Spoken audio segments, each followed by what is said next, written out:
empire du mensonge maintenant, et le grand mensonge de la semaine, c'est le bombardement par le régime kievien d'un hôpital pour enfants dans l'agglomération de Kiev. Et donc cela a eu lieu dans le cadre d'une attaque de missiles sur une usine de munitions, donc l'usine d'Artyom, de munitions à Kiev. Donc déjà, ce qui est terrible, c'est que en fait, Kiev continue à produire des armements dans les villes. On l'a vu à Kharkov, où elle les stocke dans les supermarchés, dans les hypermarchés.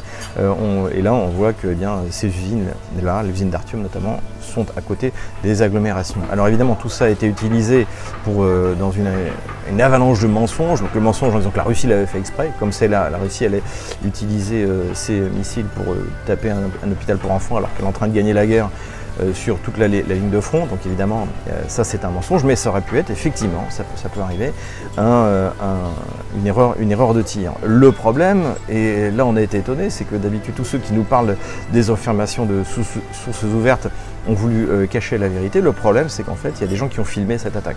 Et on voit notamment dans cette vidéo les X-101, ou Kh-101 si vous préférez pour le dire à la russe, qui s'abattent sur l'objectif militaire, donc qui est l'usine d'Artyom, donc de manière extrêmement précise, et on reconnaît d'ailleurs avec les ailerons assez larges de ces missiles. Et en revanche, on a eu également un Kievien qui a filmé l'arrivée du missile qui tombe sur l'hôpital pour enfants, et ce n'est pas un missile russe, c'est un missile américain, un NASAMS, donc qui est un système antiaérien. Donc une fois de plus, c'est visiblement un équipage mal formé, ou alors c'est un système américain, mais autant vous pouvez le comprendre avec les S-300, les vieux S-300 ukrainiens, mais là on a quand même quelque chose qui est censé fonctionner correctement, système américain. Donc soit un problème de formation, soit un problème de matériel, soit, et on ne peut pas l'écarter, une frappe délibérée du régime kievien sur un hôpital pour enfants,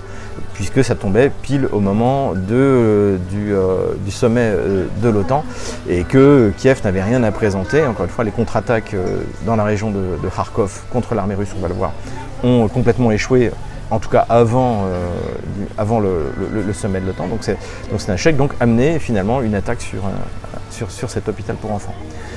Donc ce qui est terrible, il y a eu des morts.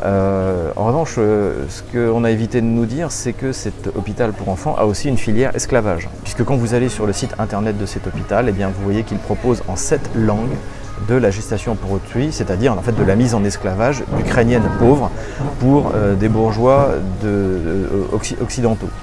Donc c'est quelque chose de tout à fait ignoble, et de toute manière, Kiev est devenu la plaque tournante avec l'appauvrissement général de la population.